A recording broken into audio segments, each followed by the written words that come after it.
Hey, Nikki. Hey, Selena. Man, it's so good to see you. It is. It's I haven't been seeing you for the last hour and a half.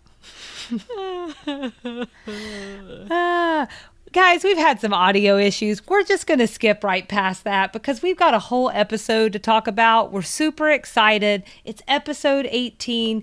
We're raring into the end of season 1. Raring. Are we rearing? Are we rearing or are we limping? It looks like I'm punching into 18. Oh, this is where I start to sound manic. Anyways, that's a real issue, so let's not be unkind with that. But anyways, before we jump into episode 18, which is called Oh Susanna, I owe you 2 outstanding items from our last episode, Nashville Bound, where Charlene was maybe kind of going to become a country music singer. Okay. So the first thing that we had talked about was you were giving us a primer on the Grand Ole Opry and your really, really, really wonderful extra sugar.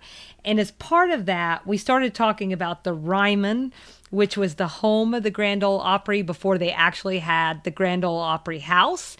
And we weren't sure when that was established. So I looked that up as promised.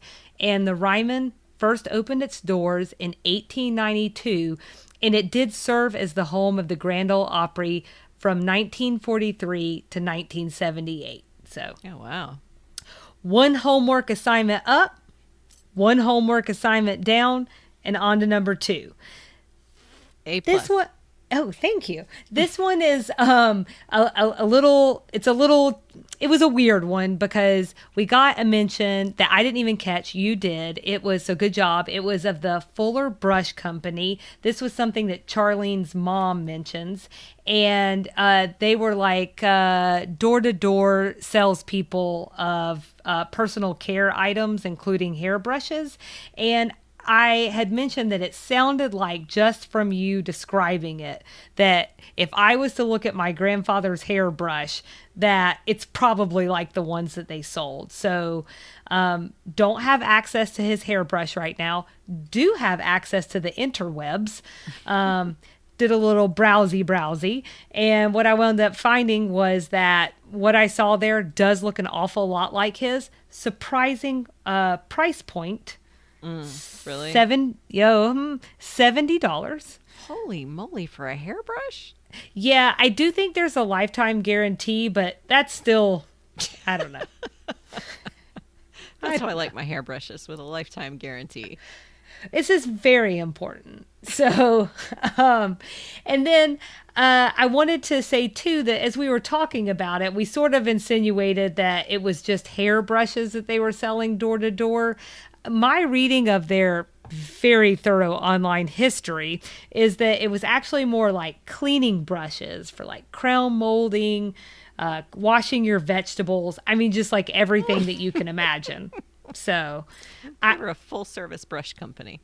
I just want to make sure everyone understands what was going on in 1926. Perfect. Yes.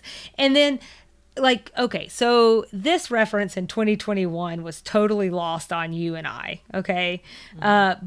But one thing that I thought was really cool in their history that shows just how baked into the culture that this group was, there were actually not 1, but 2 different movies featuring very famous people from the time, and the whole movie centered around them being Fuller Brush men. What? Or in one case, Fuller Brush girl. Yeah, so there was first a movie with Red Skelton called The Fuller Brush Man. He's like a down and out on his luck salesperson, shenanigans. And then a couple of years later, Lucille Ball starred in basically the same movie, but she's a down and out saleswoman who works for the Fuller Brush Company, and the name of that movie was The Fuller Brush Girl. So, well, yeah. Did you watch both of those? It almost sounds like something I would do. They could be delightful, who knows? But I didn't have time, and here's a powerful transition, because I was watching episode 18, Oh Susanna. And for Oh Susanna, our Hulu episode description is: Suzanne brings a new meaning to mother love when she agrees to become a temporary foster mother. The air date was March 23rd, 1987. It was written by LBT, and it was directed by Matthew Diamond, whose filmography includes Golden Girls, Ooh. Gilmore Girls, and Jane the Virgin. One of those you sounded less excited about, but we'll let the audience decide. Jane the Virgin's cute. It's just no Gilmore Girls or Golden Girls. I hear you. So you want to dive in? You want to just get into it? You know what? Why don't we? There's so much. So the cold open of this episode, I think, really sets up really the entire episode. It comes out that Julia and Suzanne were at Reese's signing some legal paperwork, and there was an opportunity for Suzanne to foster a child. It sounds like a Vietnamese refugee child. In the episode, they referred to the child as a, quote, Vietnamese boat child. Suzanne enthusiastically maybe signs up to be the foster parent. And the real kicker is the kid is coming today. Mm-hmm. I mean, not today, but today in 1987. Right. Our favorite today. Right. Exactly. Yeah. Yeah. And I'd say that all the ladies are very surprised. And I'd say that we're probably surprised just based on the Suzanne that we've met and learned about to this point. Yeah. And loved. Loved. So. Very much. Very much loved. Yeah. So she seems enthusiastic. She seems confident. Really confident. She is ready to go. Yeah. She's got Consuela on the line, prepared to make every kid's favorite food. I know that from the missing script alert. Oh, tell me about it. Actually, it might have been in the actual script. She says she's going to have Consuela make goose over pate. But what's missing from the episode, I think, is that Mary Jo responds with something like, good choices. Those are the two things my kids can't get enough of. That sounds familiar. Mm-hmm. I have one observation here before we move into the next piece of the act, which is Charlene's desk setup was so noticeably different in this episode. Did you notice it? I didn't, but walk me through it. In most episodes, she's had this very big wicker chair kind of like behind her head. And in this episode, it was a very normal chair. There was no big wicker chair. And I mean, like, she's had that wicker chair throughout most of this first season. Right. And then there was something different about the bookshelf behind her. And then when they pan around to the first floor of Sugar Baker's, a lot looks different. And I think I've read somewhere, and I tried to dig it up again for this episode and couldn't really find it, but I think I've read that the set changes a lot over that first season. Again, because if you've never heard this, some of the episodes were filmed out of order and aired out of order. It's funny that you say that because I've heard that some of the episodes were filmed out of order and then aired out of order. It's what I've heard. It's what I've heard. So I wonder actually if so we talked about in the breast cancer scare episode that one seemed to be almost written in real time. LBT was writing it over the holiday season when she was home with her family, and the episode aired in like February. I wonder if this episode actually was filmed maybe before the cancellation or something, or the hiatus or something.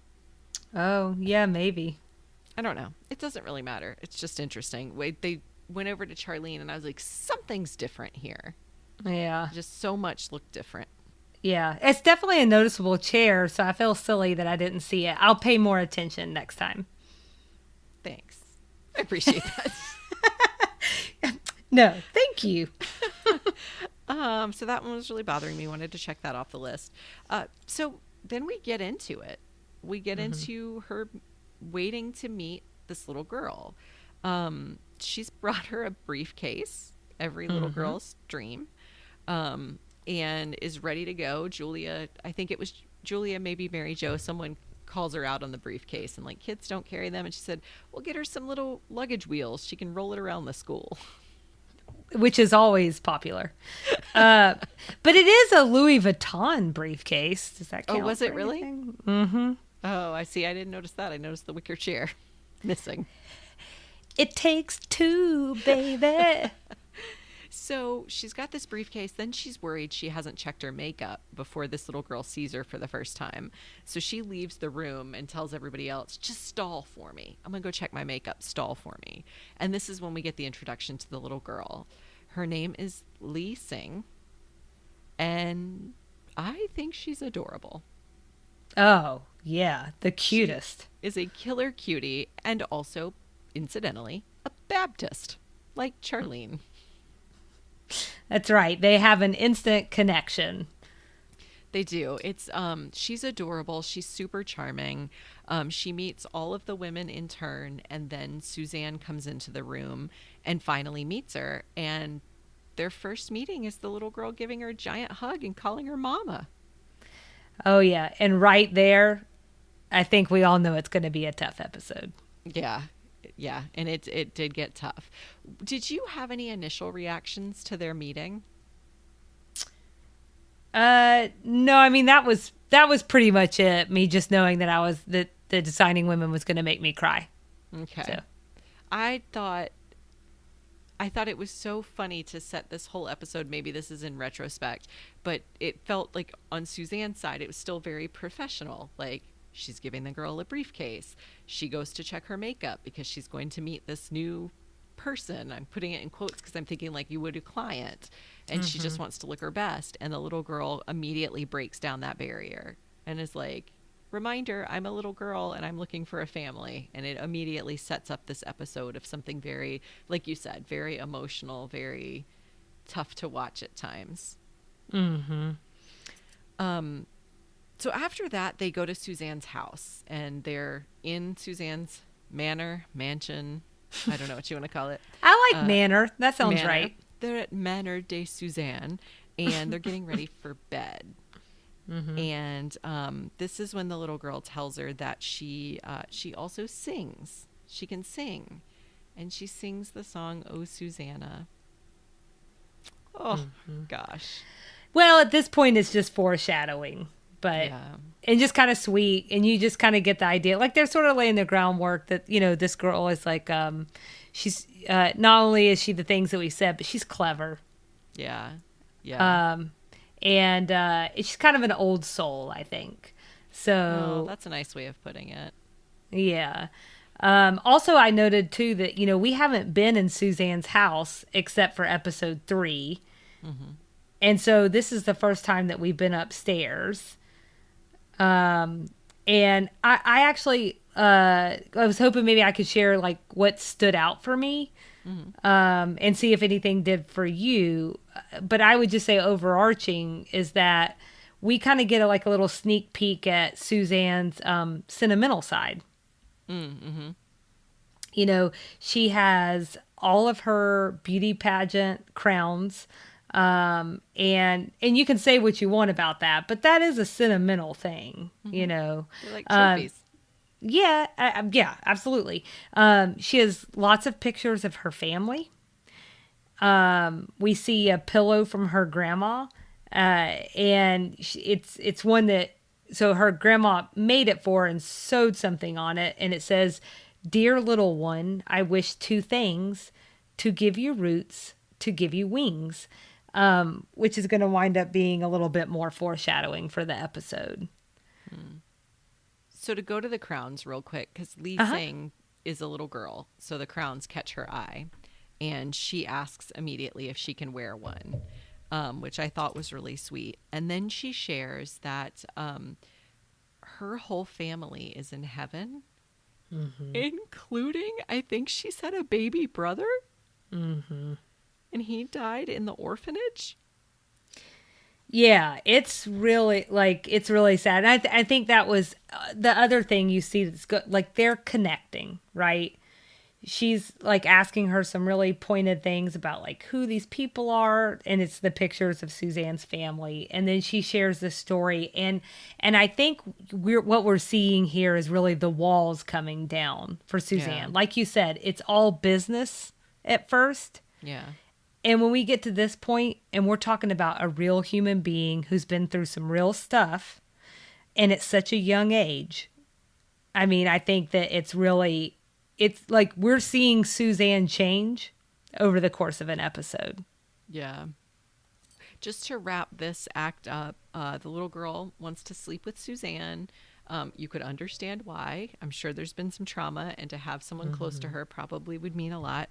And she wants to wear the crown to bed, which I fully understand. Suzanne also fully understands and has tips for her to make for the maximum sleeping situation. Well, although she thought that she's ever done that before. Of course. Well, no. Wink, wink. So that really takes us out of this act. The next part of the episode, we really get to see Suzanne as mom.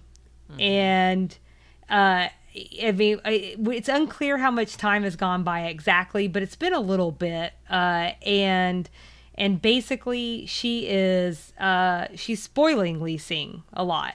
Yeah. And we'll spoiler because you know what? Hopefully, folks have already watched the episode. The way that this part really plays out is Suzanne and Leasing learn that the adoption papers wind up going through more quickly than expected. And so Leasing is going to have to be going to Alabama with her adoptive parents. And they're kind of getting their time cut short here is essentially what's going on. One thing we learn also when this act opens is that Suzanne is throwing Leasing weekly birthday parties. I'm into that. Well... For myself. I could definitely, and I feel like in your 30s is when you really start to deserve that.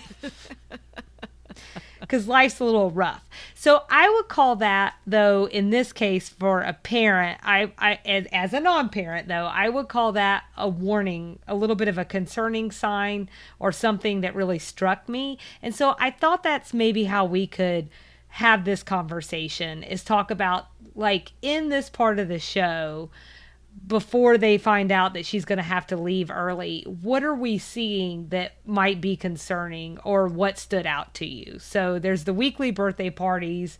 Anything else for you? The fact that this 7 or 8 year old is dressed exactly like Suzanne, down to the pink dress suit. Suzanne being super protective over the spelling test. Because her teacher gave her, I think, an A- because she misspelled tractor. And giving Leasing the master charge card. What's wrong with that? Yeah. Now, did the part where she shows up at the door and she's in the exact same outfit as Suzanne? Because they do it like, they hide it from us and they bring Leasing in so that we don't know that she's going to be dressed like Suzanne. So was that revealed? Was that cute to you? Did it creep you out? How did you feel? Oh, I thought it was hilarious. Now that you're asking the question, I'm wondering if I should have felt a little toddlers and tiaras about it. But I thought it was adorable.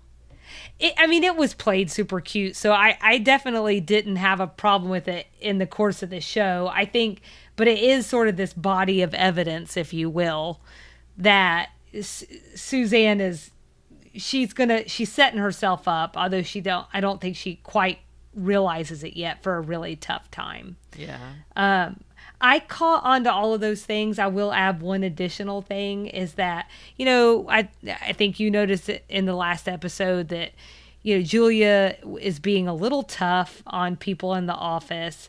And I think that she's done some things in recent episodes that have us like, but she does seem to return as a little bit of a voice of a voice of reason here. She notes concern with Suzanne's behavior, and but Suzanne says everything is fine. She's not looking to raise this little girl, Right. but her actions are not aligning with the words that are coming out of her mouth. Yeah. I did want to note at this birthday party too, she didn't just get a MasterCard. She got another gift. Well, she got a doll from Anthony. That's the gift you're talking about, right? Oh, absolutely. The doll, the MasterCard, the pony. Oh, wait the a second. pony. The pony. Right. Which one of these is not like the other? It's hard to say when your list includes a charge card. It's true. So it's also confusing. But, I think we also had a missing lines alert. I know you do a lot of comparisons with the scripts as well. We lost a line that I think was probably Anthony's about not even being able to be approved for a credit card. Oh. This is after Charlene. It was a funny line. She was like, I don't even have a limit that high. And then, but the one I think is actually critical to the episode is when Lee Sing blows out her candles, she says out loud that she wishes that she could stay with Suzanne forever. Aww. Yeah.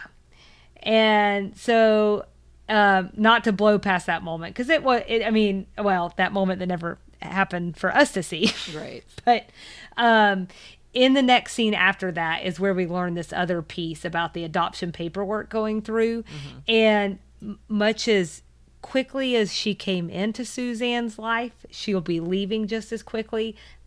This will be their last night together. But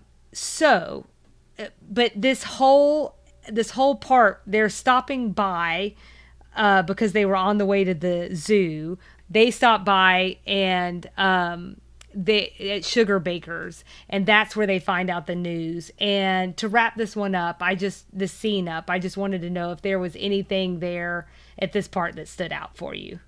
The only thing that caught my attention was Lee Sing said yes ma'am when Mary Jo offered her an ice cream sandwich. So she is already fully into the training I would imagine Suzanne would be giving her on etiquette.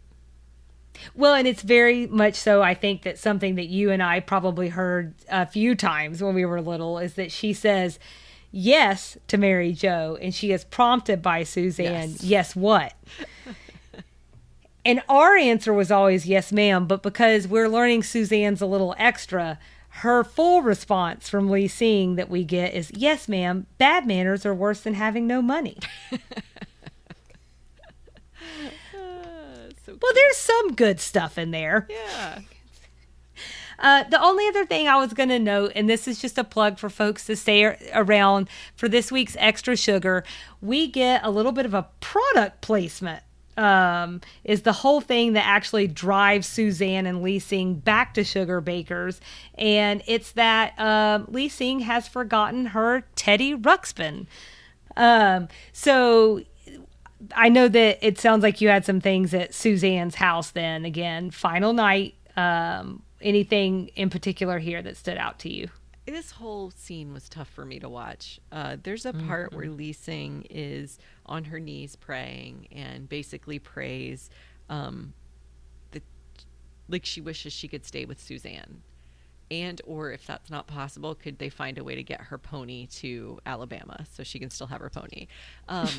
Which was really cute. But the way that Suzanne is gazing at her and like looking at her so adoringly, I just felt that look in my soul. It was just, in my opinion and in my experience, I feel like it's the way I find myself looking at my kids all the time, which is sort of like this like combination of like amazement and love and adoration. And I felt like all of those things crossed Delta Burke's face in that one moment. And it just, like you said, bringing us almost full circle to Delta, like to this character, to see that development happening in this episode was really cool.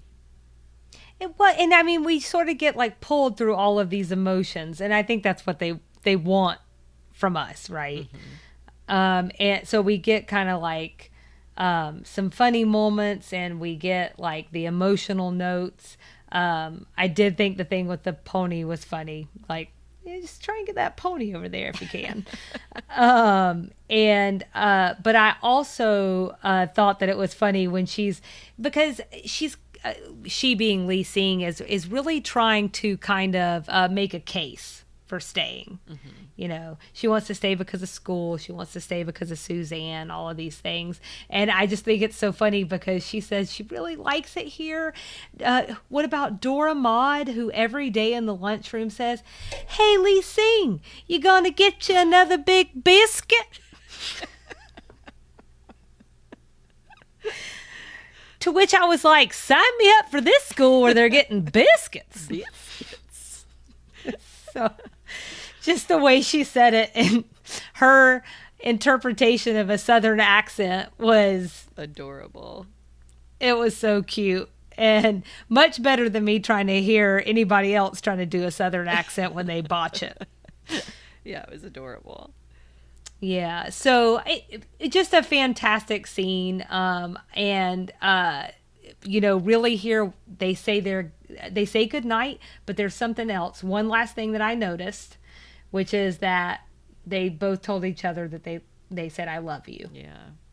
So we are really connected at this point. And Suzanne tucks that pillow from her grandmother into Lee Sing's bag. Good call. Yeah.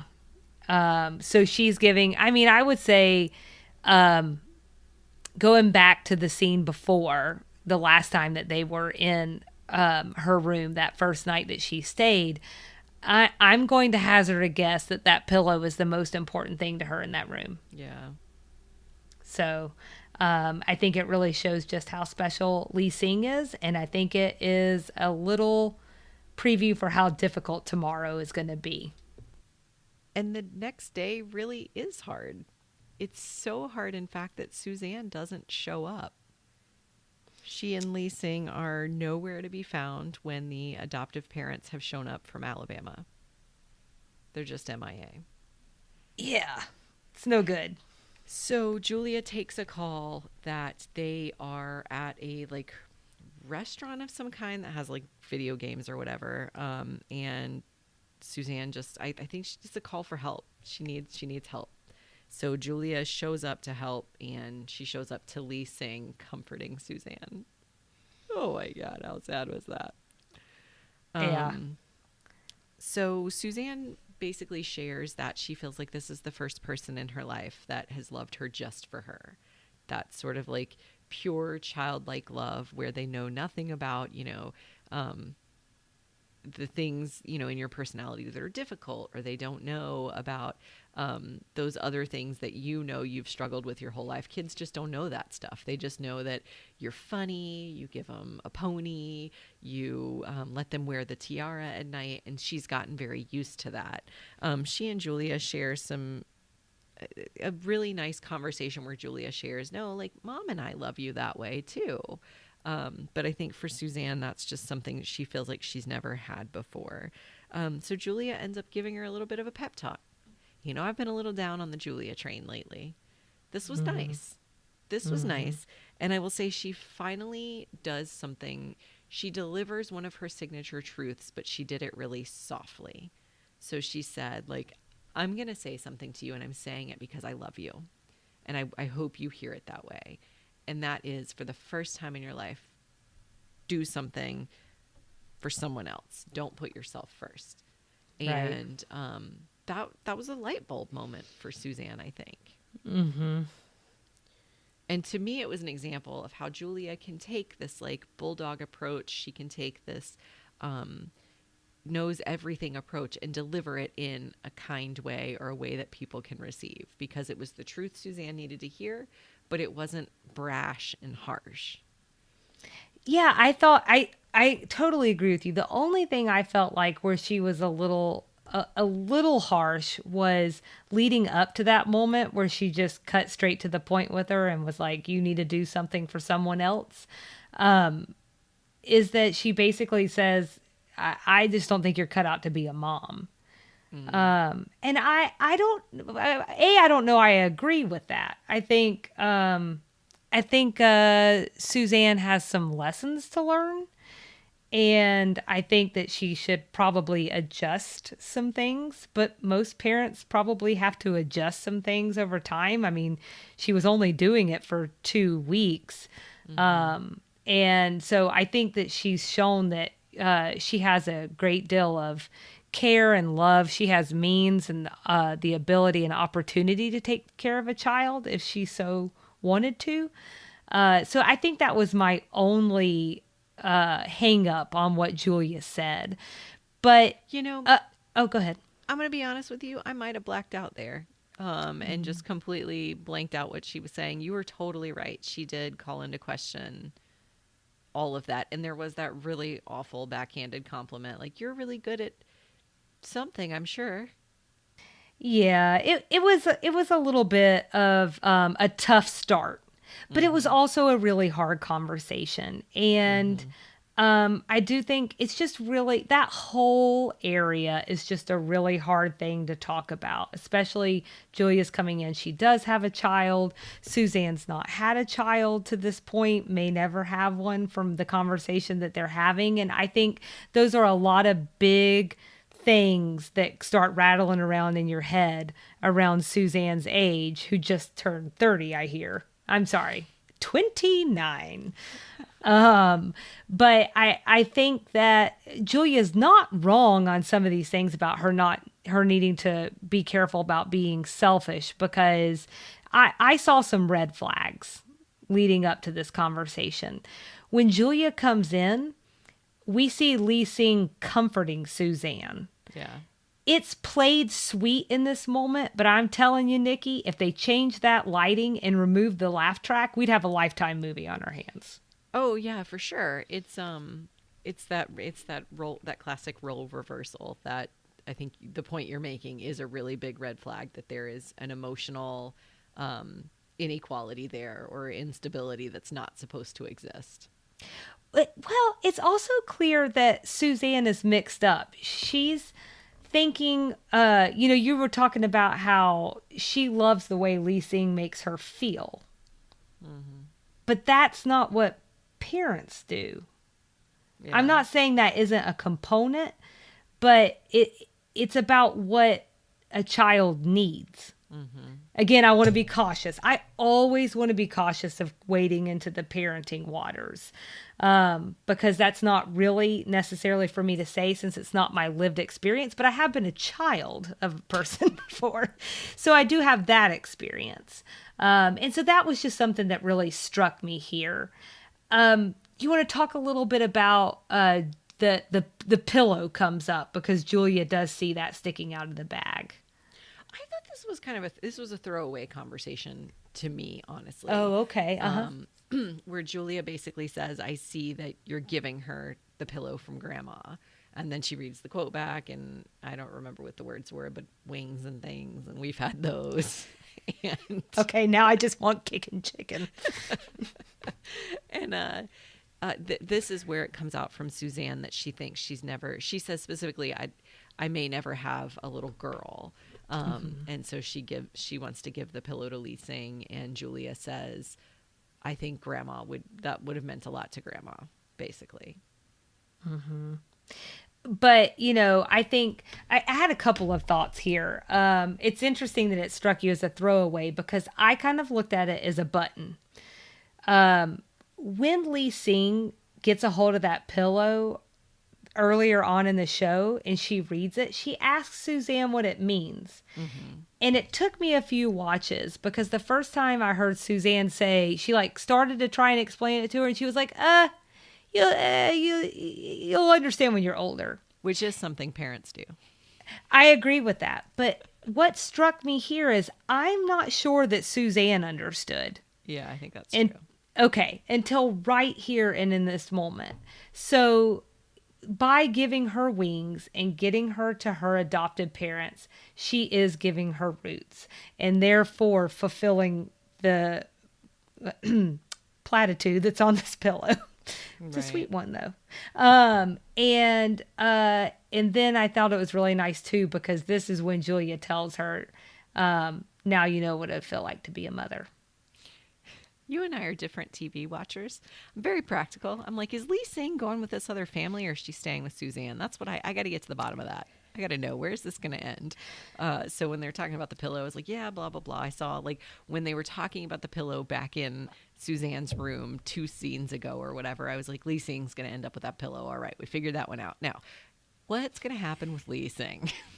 So I was still holding out hope for a twist that Lee Sing was going to get to stay. Okay, that was going to be my question, but you answered it because I guess this. So a couple of things is, this is an episode that I remember. Oh, so I wouldn't have been able to remember the little pieces, but I knew we didn't get an extra cast member after this one. So I would have welcomed this little girl because she was adorable. Oh my gosh, just the absolute cutest. So then they leave the restaurant and get back to Sugar Baker's, and they got to do the handoff.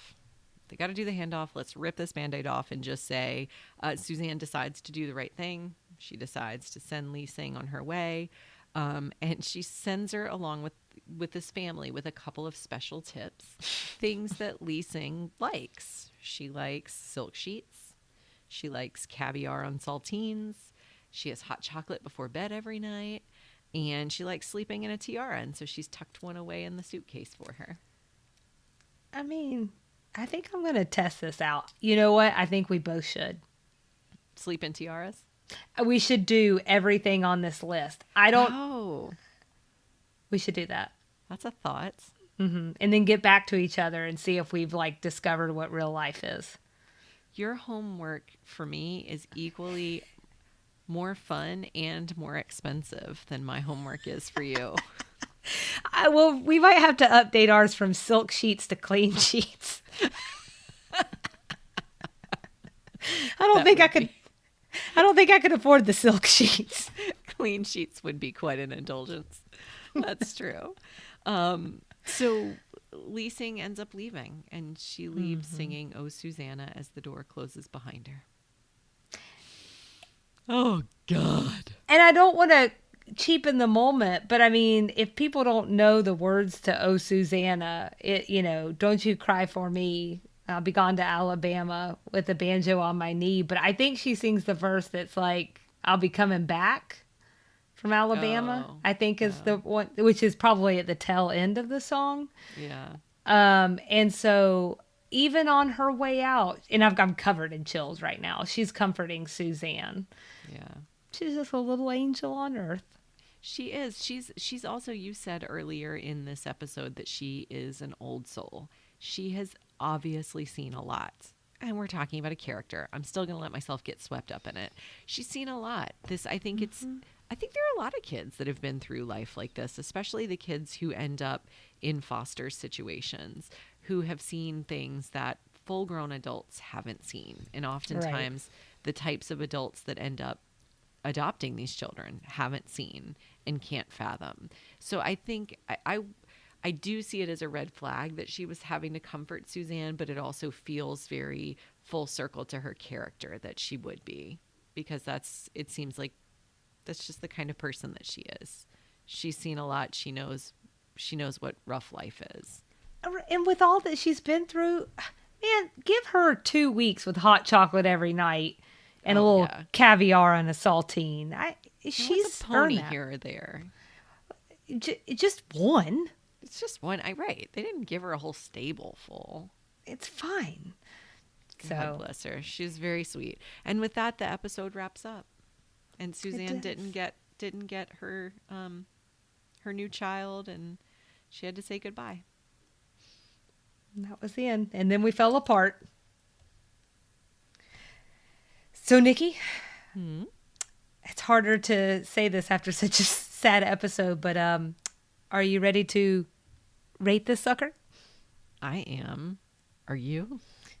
I am. Are you coming in with a rating scale? A hot and fresh rating scale? I have one. Ooh. I have bedtime tiaras. Oh, that's cute. Okay. I want to go with that one too. Oh, but what was yours? Teddy Ruxpin's. Oh, that's cute. I love Teddy Ruxpin. I am giving this episode Brace yourself. Are you sitting down? Mm-hmm. 5 out of 5. A Me perfect too. score. It was wonderful. I loved Yeah. watching Suzanne embrace her maternal side. Lee Sing was perfection on earth. She was just the most charming. I imagine that casting director, when they came across that little girl, knew they had struck gold because she's adorable, super charming, so cute. It was just a really well done episode. We haven't really had that many that focused around Suzanne and around her as a character in all her flaws, but also in all her growth. So I was really excited to have that. Mm-hmm. Yeah, it's funny you say that because I feel like we've had a lot of like, it's like a rubber band, but then pulls back, but then it snaps, and she was the same. Right. So it was cool to see that change. So I'm 5 out of 5 too. Wow. I think this might be my second. It's your first for sure. I think it's my first, yeah. Yeah, I think I also may have given Slumber Party a perfect score. Oh, I think you did. That sounds right. So same thing for me. Lee Sing is just the tops, and I love the silly things that Suzanne was doing as a mom. I loved all the emotional parts, seeing Suzanne be vulnerable, and while she was being extravagant, and I think we could all agree she might need to dial it back just a little, so the kid doesn't turn into an absolute monster. There's, like I said earlier, there's no reason that she couldn't adopt if that's what she wants to do. Yeah. She has the means and help, and I just didn't really agree with what Julia said there.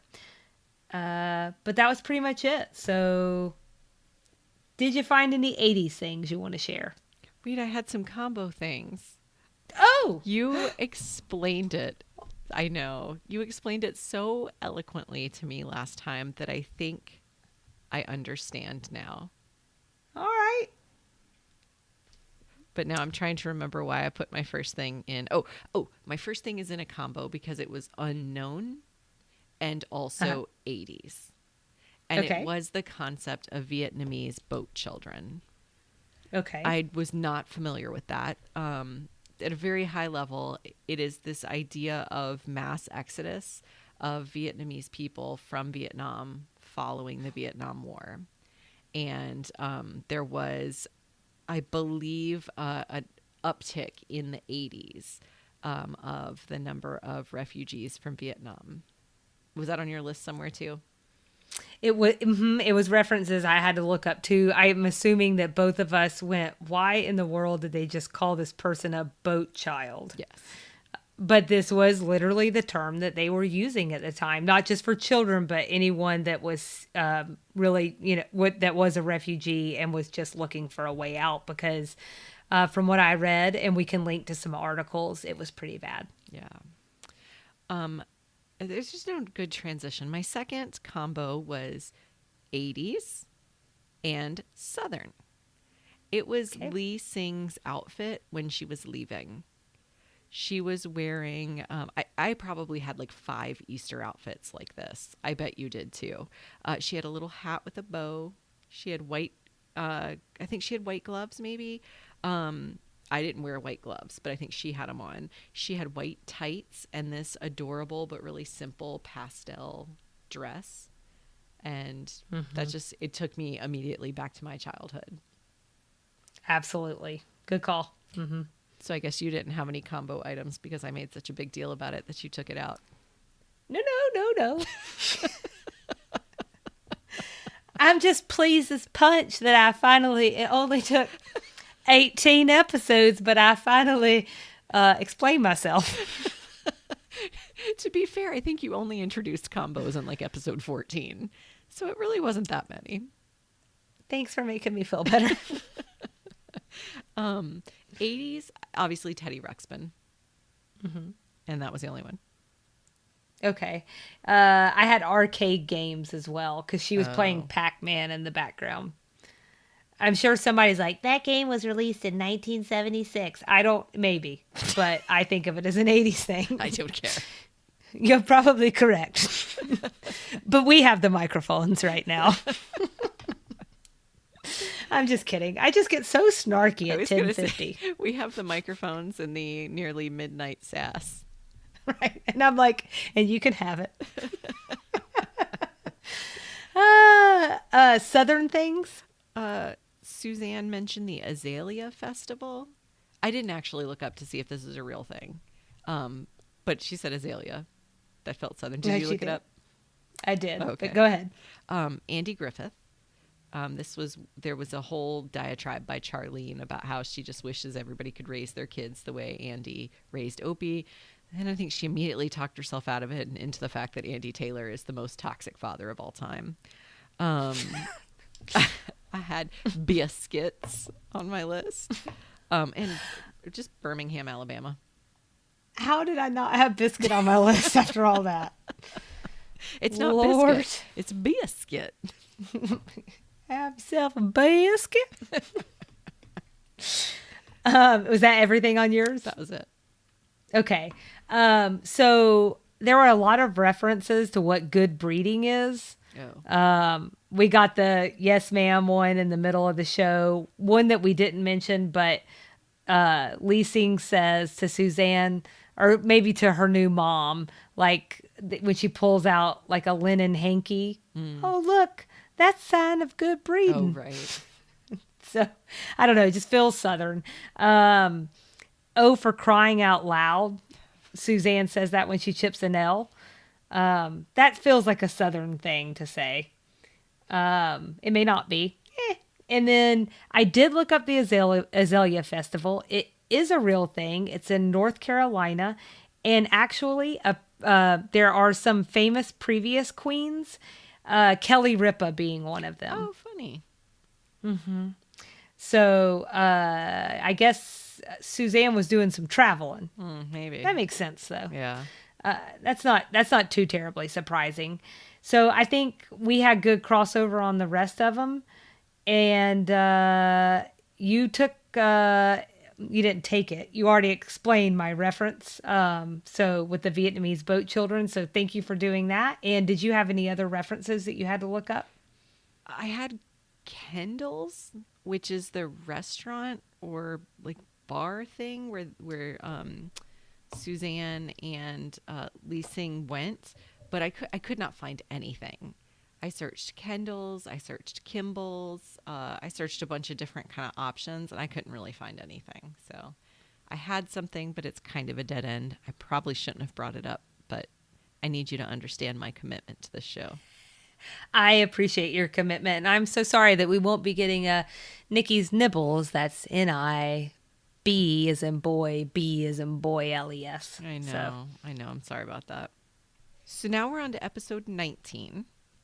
Mary Jo's dad dates Charlene. Can't wait. I think the people have heard us say quite a bit lately. Not my favorite episode. I suspect we will be hearing that from Selena on this next one. As always, we'd love everyone to follow along with us and engage. We're on Instagram and Facebook at Sweet Tea and TV.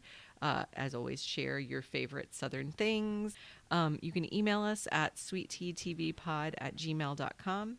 You can visit us on our website at www.sweetteatv.com. That's the place where we dump all our junk, including references, links to fun articles, things like that. And then, as always, please, please, please tell your friends about us, and make sure that if you are listening to us, that you've subscribed so that you always know when we launch a new episode, and rate and review us so that other people can find us easily. That's it. Yeah. Come see our crap. Come listen to our crap. We love you.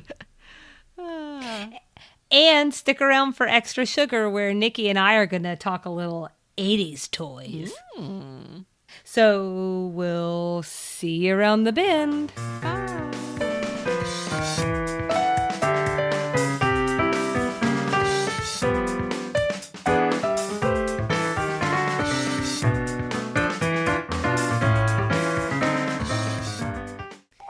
All right, Nikki, it's that time. It's that time for Extra sugar. Are you ready? I'm ready. Well, this time we're going to focus on 80s toys, and that's ew! And that's because we get a blatant Teddy Ruxpin product placement in the episode. And I was going to ask you this question, but I think I already know that you do remember Teddy Ruxpin, yes? Absolutely. So that means you had one. Absolutely. Well, what if I told you I have a surprise? You bought me a Teddy Ruxpin? Well, I don't know if I bought you a Teddy Ruxpin, but what if I told you that I have here a Teddy Ruxpin? Is that the OG Teddy Ruxpin? No, my grandparents bought me one when they reintroduced them in '07. I do have the initial one, but Casey made me put it away because it was very old and the eyeball fell out. Oh, God. And it scared him, and he said I had to put it away. Good call, Casey. So this is the less scary version, Teddy. For folks who don't know, this was a toy released in 1985. It was a grand old year. A grand young year, excuse me. Grand young year. Mm-hmm. And so Teddy Ruxpin was really amazing for the time because it was like kind of like a Teddy robot of sorts. And he tells stories and his mouth would move. And you put this thing called a VHS tape in the back of him. And then, Cassette tape, right? Oh, sorry. Yeah, it's a cassette tape in the back of him. And he'd tell stories. He also had movies and stuff that came along with him. I still have one of those VHS cassettes because there are a few things in my... Casey will tell you, I am a thrower. I will throw everything away. But there are a few sentimental things from my childhood that I can't get rid of, and this is one of them. I have a second surprise. Oh, you have two of them. Do you remember Grubby? Vaguely. Vaguely, I do. So Grubby is, I think he was Teddy Ruxpin's best friend. I'm 36, guys. So It's been a minute. I do still know one of the songs, but I will not treat you to that. But he was one of Teddy Ruxpin's best friends, and they went on adventures together, and it was glorious, and as were the 80s. So I just wanted to share a little show and tell with you, Nikki. Thanks for doing that. My kids actually have a Teddy Ruxpin because there's like a introduction of him, and my parents bought it for them, and I think it is the creepiest thing I've nearly ever seen. And I have a deep appreciation and memory of loving Teddy Ruxpin. Well, things look different through children's eyes, and I think that's what we're going to come around to in this segment. That everything looks different, and I think we're just all much more jaded at this point. So you get a little life experience under your belt, and suddenly that talking bear just looks so scary. It's the eyes. It's the eyes, and I'm with Casey. If the eye was popped out, I'd be terrified. Well, so I have a question before we jump into the actual true content of today's Extra Sugar, which is something kind of weird that I stumbled upon. Do you have any favorite 80s toys that you want to tell me about? I have a few. How much time do we have? Well, I'm just kidding. Honey. I'm just kidding. So Teddy Ruxpin is on that list. I also, one that I recently rediscovered / remembered is Polly Pocket. I have very vivid memories of my Polly Pocket compact, and I'm doing a hand motion for Selena, only because my mom recently bought Carolina a few Polly Pocket sets. A few. Thanks, Mom. Tiny pieces. And as I'm playing with it, I'm remembering playing with my Polly Pockets. So I had to look them up because I was telling Carolina how different it used to be. Like it didn't. I don't remember it feeling this way, and it didn't do this. So I had to look it up, and I ended up down a rabbit hole in Polly Pocket. So I'll say Polly Pocket is one. And I was forever and always a Barbie girl. I had a huge collection of Barbies. So I have two Barbie memories, two toys I remember having in like the late 80s, very early 90s. One, a swimming pool that had a water slide. And the water, if I remember correctly, the water came down the water slide so Barbie could slide down it. I just remember thinking that was the coolest, schnazziest thing. Sounds fancy to me. And then I had a dream house. I had the Barbie dream house, and I spent a lot of time recently looking it up, because if there was one thing I wish my parents had kept from my childhood, it is this house. It was a 3-piece house. It had skylights. It had window planters. I think it had some of those.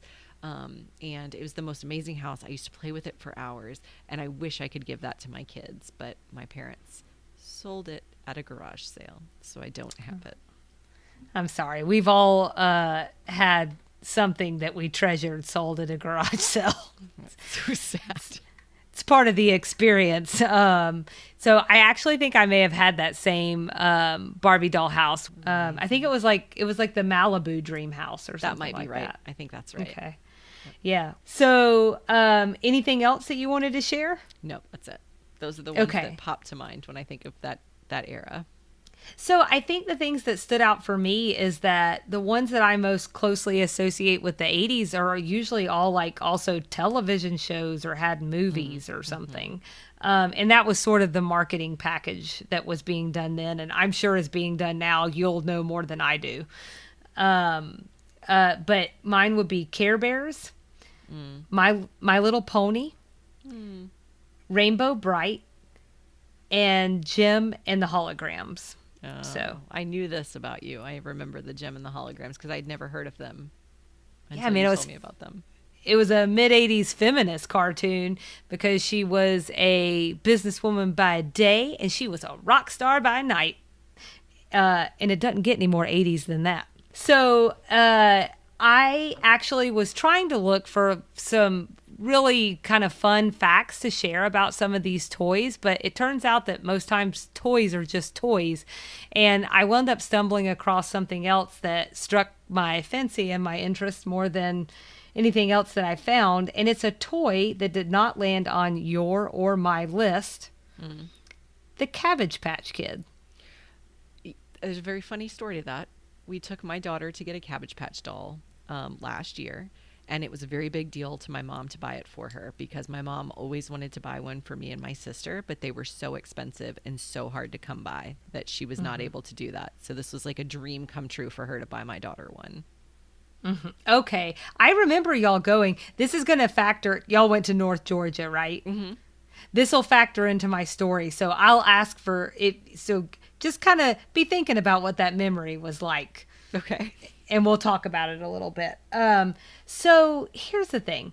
Cabbage Patch Kids were the most popular toy fad just a few years earlier than what we saw in this episode. So it was debuted in 1983, and it winds up being one of the most popular toys of the entire decade. Here's a quick primer in case you don't know what a Cabbage Patch doll is. They were and still are a one-of-a-kind doll with soft sculpted fabric bodies and vinyl heads. Paying customers wouldn't just buy them. They could and still can, for the right price, adopt them, including customizing their name and their birth date. So that was like a really kind of novel thing for the time that hadn't been seen before. And it took the toy world by storm. In fact, it sounds like what happened here pretty much kicks off the pandemonium that we know today as Black Friday. Oh. Yeah, it sort of starts with the Cabbage Patch Kid. Essentially, there wasn't enough supply that year when it debuted to meet the demand, with shoppers describing what took place as riots, massacres. There were lines wrapped 5 times around buildings, reports of tramplings, broken bones, and adults snatching these toys from young kids' hands. So we're not showing our best selves with this doll. There was also some reports of local radio DJs who were having a field day, and they were playing pranks on desperate parents and sending them to do like these wacky things. There was also a black market for these dolls. Where they were going for as much as $2,000. Oh my gosh. So now we know why you couldn't have one, Nikki. It's true. Well, one, you weren't alive in 83. Right. So number one. Right. First problem. I think you may already know this, but are you aware of the Southern connection to Cabbage Patch Kids in terms of the origin story? I am. Okay, so tell me what you know. So I am remembering there is a young man, and I want to say like 18 or 19 years old, and I want to say North Carolina. I feel like maybe I shouldn't tell my recollection. Maybe you should just tell the truth, but now I'm committed. So young man, North Go all Carolina, in. he was like hand making them and then started selling them at like farmers market sort of things, and then ended up mass marketing them. Did I get any of that right? You were pretty close. So I'm going to go to there's two origin stories. One is like kind of like a mushroom trip. Okay. And the other one is like actual real life is what you're talking about. But I want to start with I feel like there are three versions. Now my version and those two. So there's like some random teenager in North Carolina hatching these things. Something. They're growing something. So this is the origin story, the legend, if you will, that kids hear when they adopt a Cabbage Patch Kid. It states that a young boy named Xavier Roberts is led by a bunny bee. Oh, what's a bunny bee, you say? Well, a bunny bee, when you've done some drugs, it has the body of a bunny, but it zigs and zags like a bee. I don't know. Anyways, it leads this kid through a waterfall, down a long tunnel, and out into a magical land where a cabbage patch grew little children. This sounds like a nightmare. So, as legend has it, he agrees in talking to one of the children to find loving homes for each of them, and until then, to build a magical place where they could live and play. You've been to that place. I have. Yeah, it exists in Cleveland, Georgia, and it is Babyland General Hospital. I've been to both. Okay. There was, again, an OG version, and there is a new fancy version. I've been to both. Right. I went to the original version. So if you're from Georgia, there's a hot chance that you've been, whether it be for a field trip or maybe you're just gone on a camping trip up in North Georgia, or maybe you're just lucky, whatever the case is. You might find yourself at a hospital for dolls. The first one was so creepy. I was 9, so I was 18. Mm-hmm. Oh, that's a terrible age for that. It was a very different experience. It was very dark. It was very dingy. It was the story you just told is played out like in this hospital, and like Mother Tree was very creepy. It was spooky. Yeah. It kind of, I'm sure if again, 9 years old, but if memory serves, it's kind of like the really older rides at Disney World or like even Universal, and they're kind of like, yeah, and their mouths just move funny, and it's the animatronics are just really old. So the new one is really nice. Mm-hmm. The new one is a brand new building. It's gorgeous. So I did read that it's a 70,000 square foot space featuring a magic crystal tree where guests can watch a live delivery of the Cabbage Patch Kids. That's right, a delivery. Did you know that the first one was actually a turn of the century medical facility that was renovated? I think it was haunted. Come on. So I was saying, if that doesn't make it sound like a scary movie, I think I know I saw that scary movie. So anyway, so moving on. Let's talk about the real life story that isn't that fantastical mushroom trip. So you were pretty close in your story. The young boy, Xavier Roberts, in the made-up legend, is the person credited with creating the dolls. This happens in the mid to late 70s. He is an art student that's inspired by needle molding. It's a German technique for fabric sculpture. He winds up calling them little people. And like you said, like he was he was selling them at different art festivals is what they were. And all of these were hand stitched at the time, which you can still get today, completely hand stitched, starting at $250. Oh my So gosh. if you feel so inclined.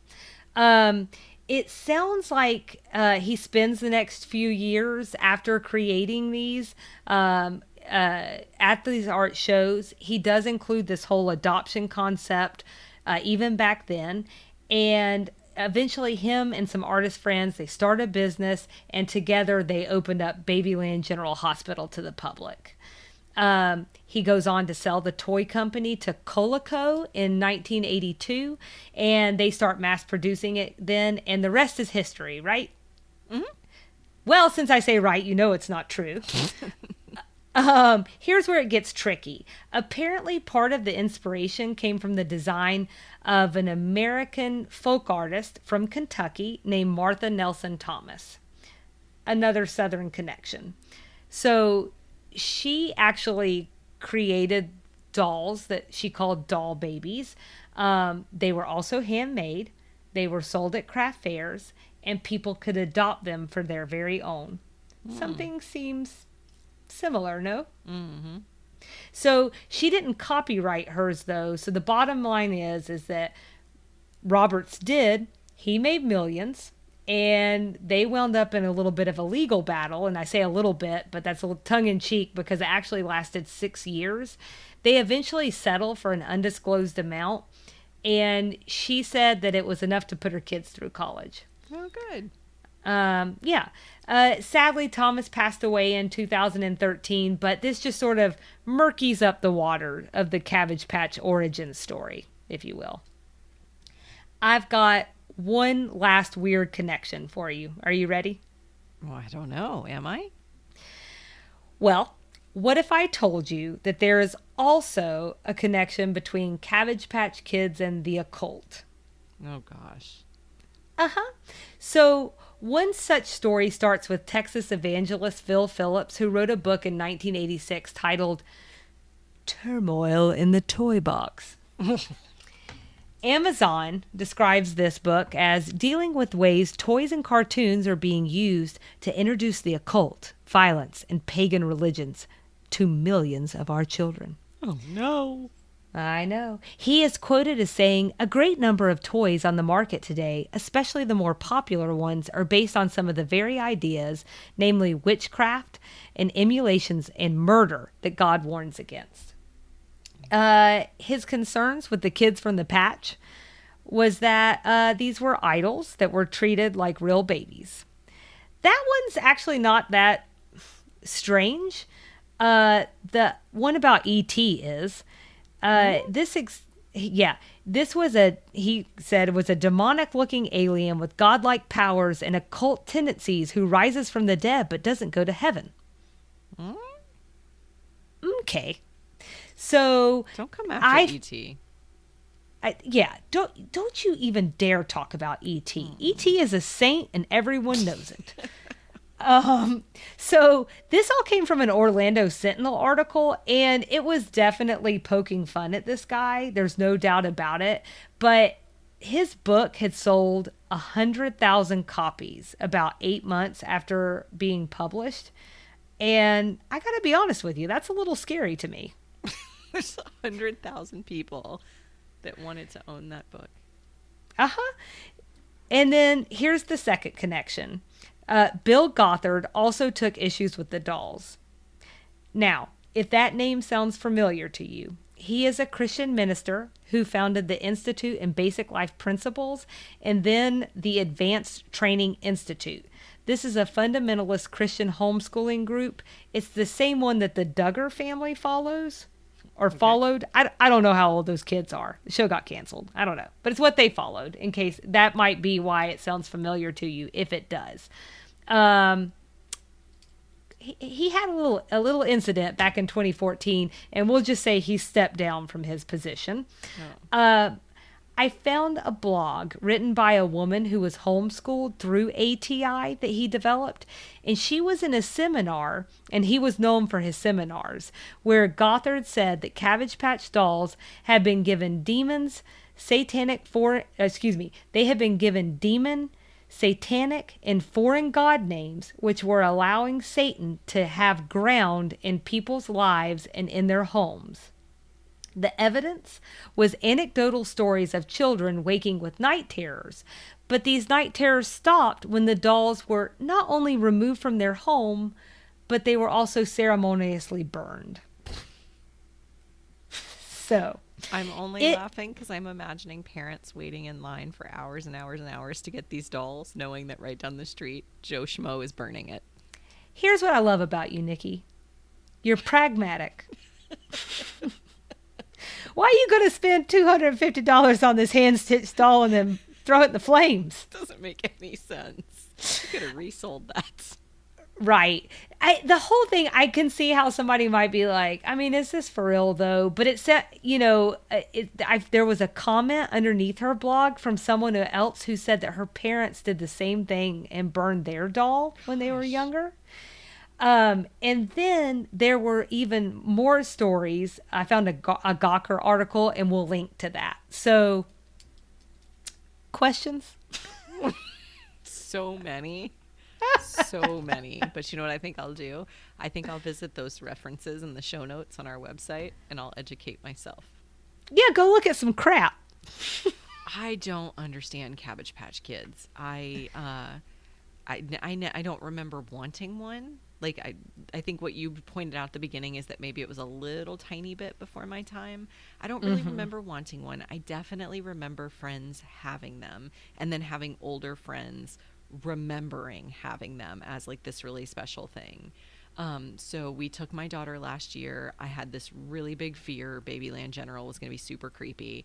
Again, it is a really nice little place. Not little, it's a very nice big place.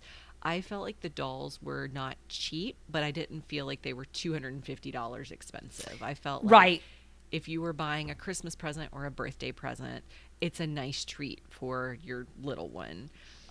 It was a fun day trip. It's up, like you said, up toward North Georgia. It's just a pretty part of the country anyway. It's worth going. I just don't understand the allure of Cabbage Patch Kids. It's not for me. And I'm honestly, I'm just, like you said a few episodes back, I'm just reporting the facts that I read. Because I just thought it was so, I'm sitting here looking for like something fun to report, and I ran across 15 articles that are literally titled things like this: "The Dark Underbelly of the Cabbage Patch Kid." And I was like, crap, I've seen 15 of these now. We got to talk about it. I appreciate you bringing this to our attention. I never would have known that link, so I appreciate that. Yeah, and I mean, look, they're not all $250. Those are hand-stitched ones that are harken back to those original dolls that Robert sold at the fair. I mean, he's built an empire. He's obviously very marketing savvy. He found something that works. I saw that 250,000 visit Babyland each year. That blows my mind. Yeah, so they're doing something right. So just because it's not for me and just because it's not necessarily for you, it is a quirky thing that's here in Georgia. So I love seeing quirky things, and I love a little kitsch, and that's bringing the kitsch and so much more. But just wanted to share that kind of weird and a little twisted history behind just a little doll. That's crazy. And then I'm just going to end it like this. Man, I sure am glad that I was a Teddy Ruxpin girl. And that, my friends, is this edition of Extra Sugar.